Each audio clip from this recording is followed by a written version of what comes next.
तो आप सोच भी नहीं सकते कि पवन सिंह इनसे लिए होंगे पैसा अपने गाड़ी और तेल भाड़ा से चलने के लिए, ऐसा इन्होंने बताया और इनका अनुमान बताया कि हमसे कि बाबू अगर तुम मेरा मूवी करते हो तो तुम्हें बहुत मूवी दिया जाएगा। मेरा नाम है दिलखुश कुमार और आप देख रहे हैं DY स्टार शो। तो हम बात करने वाले हैं पवन सिंह के एक माने घटिया कारनामे के बारे में, यानी एक चुतिया हरकत कर दिया है पवन सिंह, जिस हरकत के देखने के बाद आपका कतई मैंने हैरान हो जाइएगा। मैंने हम सोचे भी नहीं थे, मैंने अपने जिंदगी में भी, मैंने अपने माथा में भी हम कभी नहीं सोचे थे, सपने में भी कभी नहीं सोचे थे कि पवन सिंह कुछ ऐसा कारनामे करेंगे जिससे हमारे भोजपुरी इंडस्ट्री के नाक कट जाएगा, यानी हमारे भोजपुरी इंडस्ट्री का इज्जत डूब जाएगा।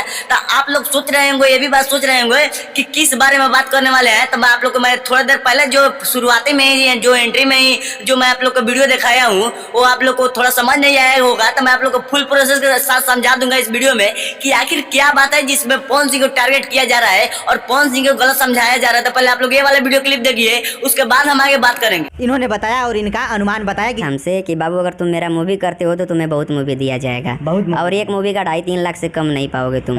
और बोले थे कि हम का उनकी पत्नी के साथ वीडियो देख लिए होंगे जिसमें साफ साफ उस बच्चे से जब मीडिया वाला पूछता है कि बेटा तुमसे कितना पैसा ठगा गया था, यानी फिल्म के नाम पे, यानी उस बच्चे को बोला गया था कि बेटा मैं पवन सिंह के फिल्म में तुमको काम मिलेगा और तुम 30,000 रुपए ट्रांसफर कर दो। तो इस लड़के ने 30,000 रुपए ट्रांसफर कर दिया और उसको फिल्म में काम भी नहीं मिला। तो उस बच्चे के साथ कितना अन्याय हुआ आप लोग कमेंट में जरूर बताइएगा। और हाँ, आप लोग को पवन सिंह का फैन है तो प्लीज आप लोग पवन सिंह को जितना भी चैनल हमने सब्सक्राइब किया है सब लोगों ने सब्सक्राइब कर दीजिए। चलिए मिलते हैं किसी और तगड़ा इन्फॉर्मेशन के साथ, तब तक के लिए बाय बाय। और हाँ, आप लोग को मेरा एक थोड़ा सा भी इन्फॉर्मेशन सही लगता है तो प्लीज आप हमारे चैनल को सब्सक्राइब करके जाइएगा, बिना सब्सक्राइब कर ले मत जाइएगा। तो चलिए मिलते हैं किसी और वीडियो में, तब तक के लिए बाय बाय। जय हिंद, जय भारत।